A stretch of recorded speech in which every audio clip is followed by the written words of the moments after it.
Hello there, ladies and gentlemen. This is a cast for you. One of my first in a long time, I shouldn't think.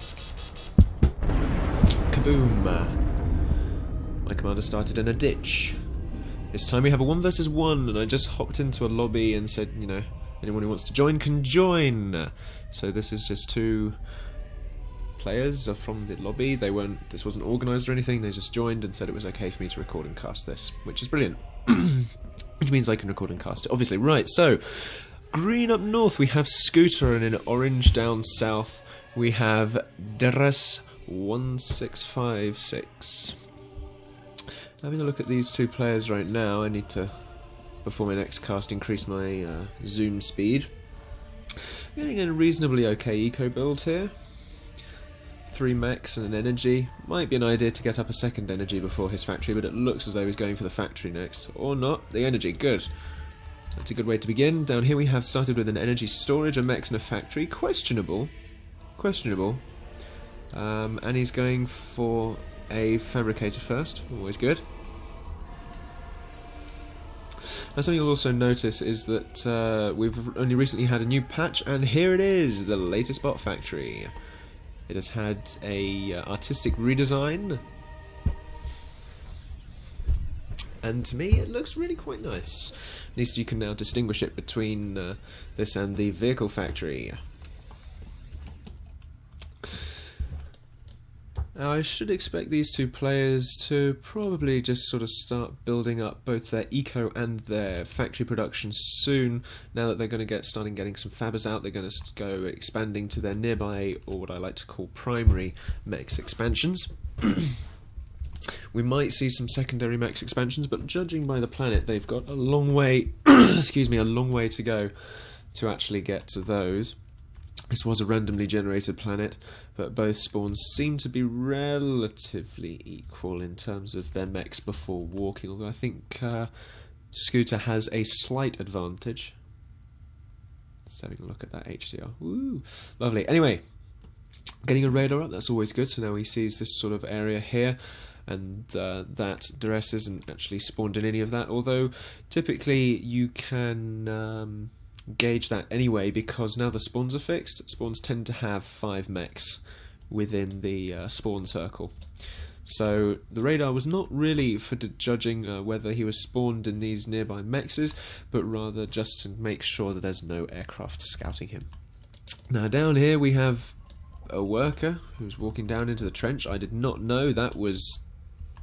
sorry, this is a new feature for me. I've never seen that before. So, he's going to find my wreckage. He can reclaim that for a huge amount, I shouldn't wonder. But instead he's going to keep going down and around the trench now. That's a really quite neat feature, I've never seen that before. So, yeah, he's going to be claiming this huge mechs field over here. Huge mechs field, so he's going to get a really good eco very quickly indeed. He just needs to build up a factory or a couple of mechs first. Indeed, that's his build queue there. I've just shown you there, so he's probably going to go for these mechs here and then the factory.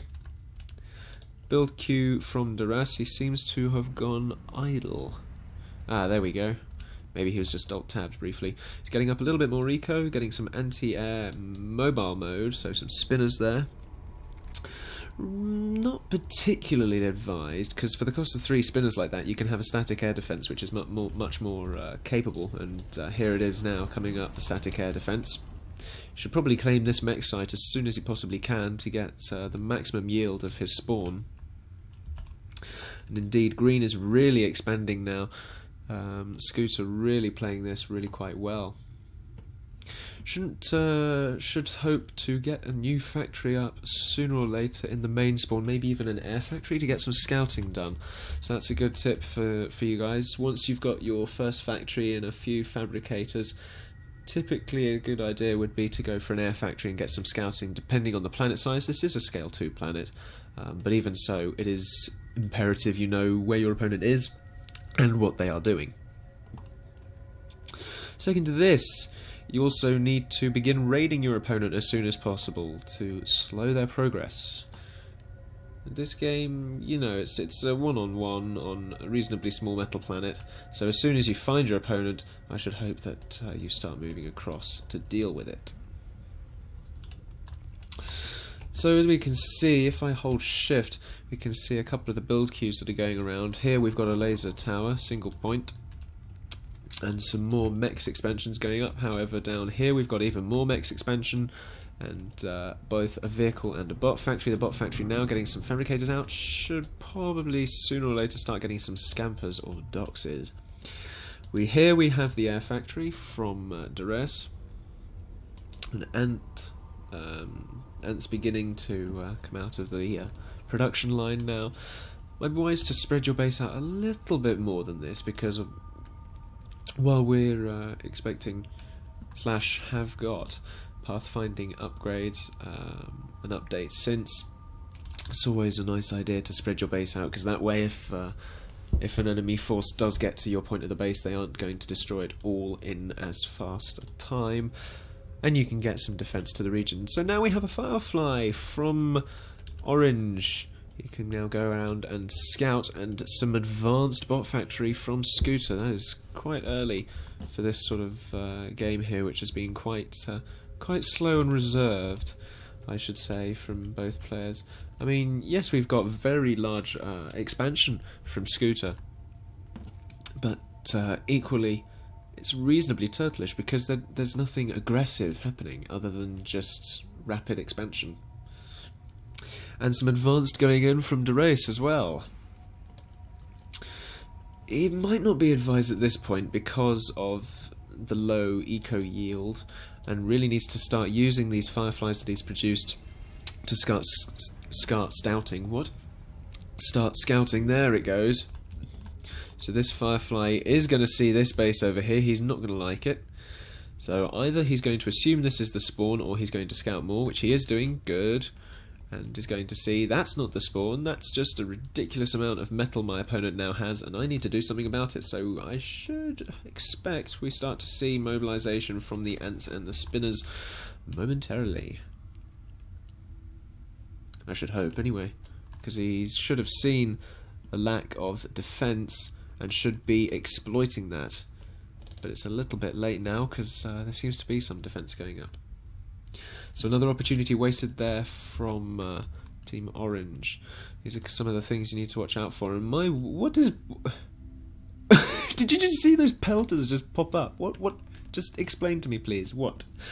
I mean, rather than worrying about pelters there, if you've got T2 going or advanced going, focus on it. Get it up.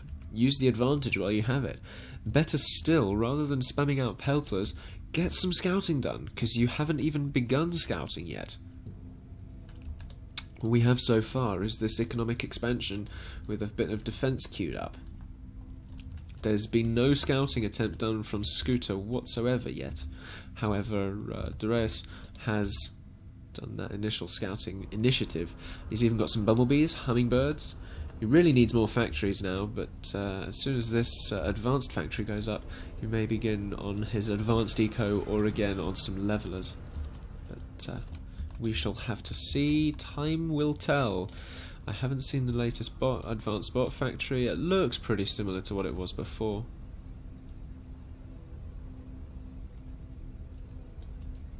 It's going up a little slow, even with 3 fabricators, so I think potentially his eco might be a little bit on the struggling side, because not only is he building here, he's building a pelter, and he's using 3 for that advanced bot, plus he's got all of this stuff building. And now, by the way, we also have building decay, I believe, featured in the mechanics.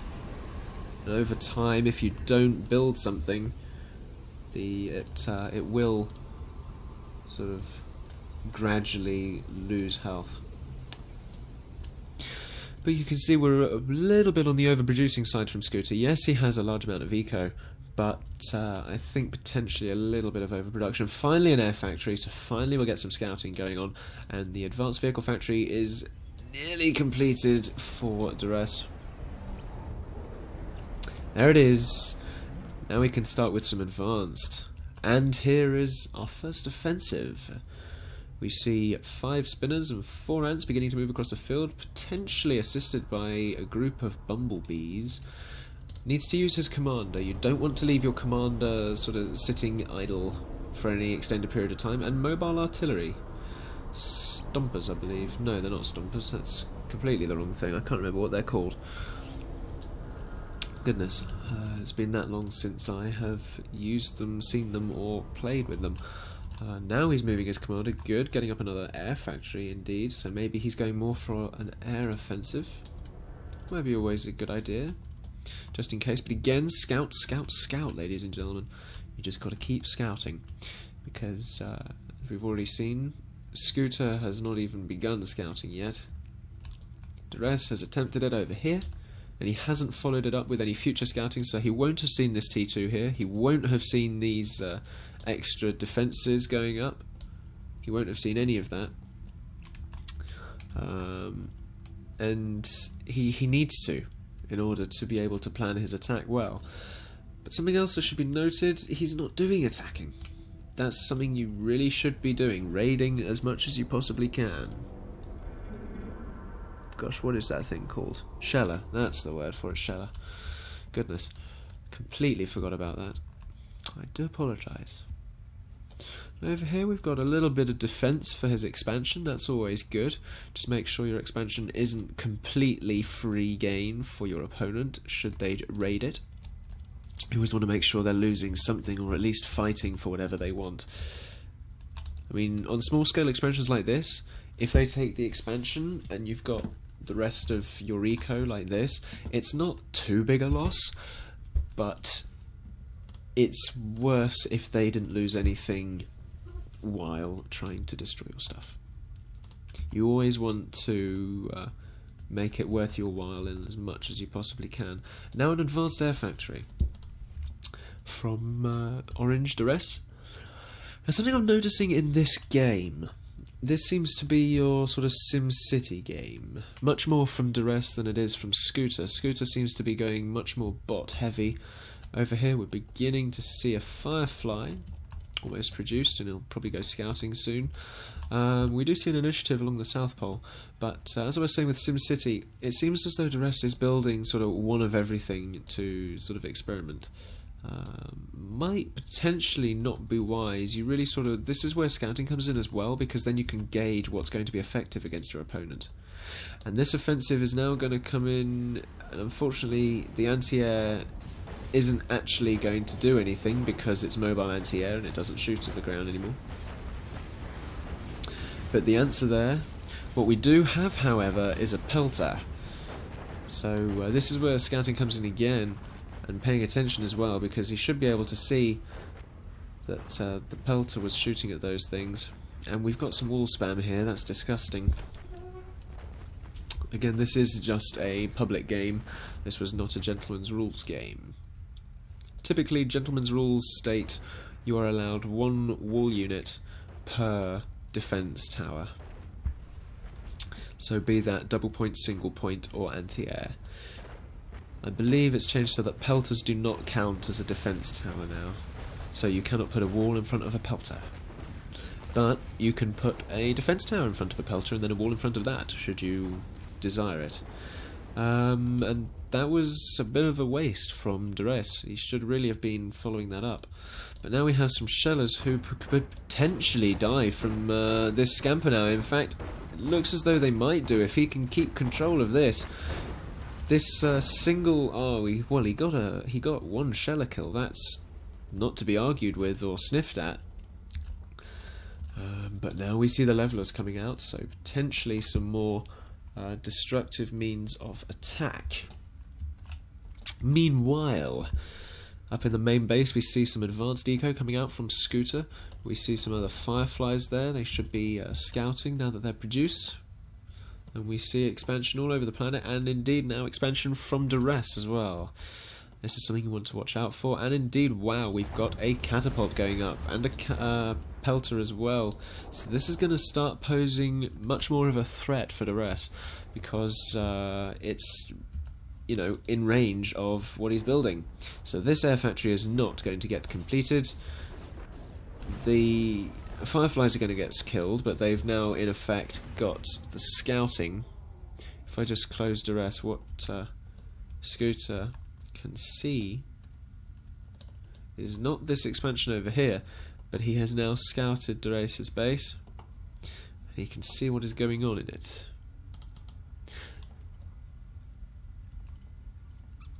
Darase, on the other hand, has scouted this much, and not enough over here. He hasn't seen the eco, but now he's doing a little bit of scouting with this Firefly. He really wants to keep moving in, but now he's seen this catapult being worked on here by this commander. Commander's going to move away, probably to build an anti-air position here, or just shoot at it, because the Firefly's sat stationary, and it goes down. Probably a little bit more wise to have a look in and scout around, because there is so much more to be seen. Have we got a nuke going up yet? No. But again, we did see the catapult, which is now completed, and is now going to really pose a significant threat for Darase. And it's just a matter of time now, because I believe Scooter does have the upper hand. But now we see 4 levelers moving in here. They're going to try and take down 2-3 slammers. Who's going to win? If the levelers can use their range, then these slammers will go down without a fuss. Indeed they do. There is the pelter here though, and as those levelers are going to suffer greatly for their trouble, and indeed they are going to get killed because, yeah, scouting helps, and so does vision range, because levelers do need that extra intel in order to utilize their entire range. Having a quick look around, continued eco expansion here from Scooter. He's finished up with his little defensive bulk around here. Maybe could potentially get up a couple of air factories and start doing some bombing raids. But I think we can probably say this is a game to Scooter, just as a bird's eye view. And Mao, that was, wowza, that was a catapult straight to the commander. That would have caused a headache. Just as I was talking about Scooter winning, we see a catapult. Just boom. GG to Scooter. Very well expanded, and even a nuke defense going up as well. That's really quite impressive. And that shows the advantages of huge eco expansion and scouting as well. Let's just have a look at the last little kill there. There's the commander getting shot at by a catapult, not moving out of the way. So not only was the pelter shooting at him, but then the catapult had the vision intel and the targeting intel. So it wasn't too long until the next round flew in. Here it comes now. Kaboom!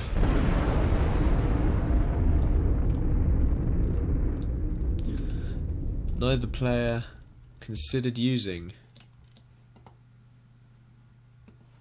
the moon that was also in the system. But then again, why would you really? Because it doesn't really provide any advantage other than a large number of metal. But you know, it can't be piloted or anything, and in a straight 1v1 like this, there's not really a need to go to orbital unless it is really as a stalemate, at which point taking control of another planet is always useful.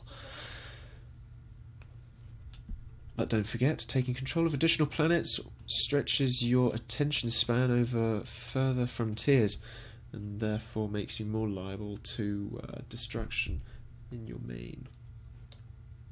And then it just becomes a case of planet versus planet, which is always a little bit frustrating. Anyway, that alert.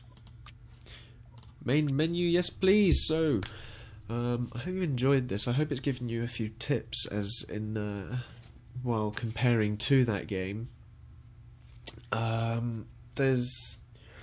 There's a lot more that I plan to do now that I'm at home. I have internet. I can do a lot more casting. I can do a lot more gameplay. But I think I've seen that a lot more of who were casters transferring over to their gameplay point of view videos. I will be remaining with casting simply because I'm not good at the game, actually playing it, especially not the standard that they are. But I I am confident in my casting ability, and I will continue to do so. If you would like your game casted, do pop me a message or post in the comments. It can be found on various TeamSpeak servers, Skype, Steam, IRC, Planetary Annihilation forums, and even on YouTube here as you're watching this. I might also begin streaming as well on Twitch. The username is the same. Thanks again for watching, folks. Don't forget to subscribe for a lot more coming your way very soon indeed. And as always, have a nice day.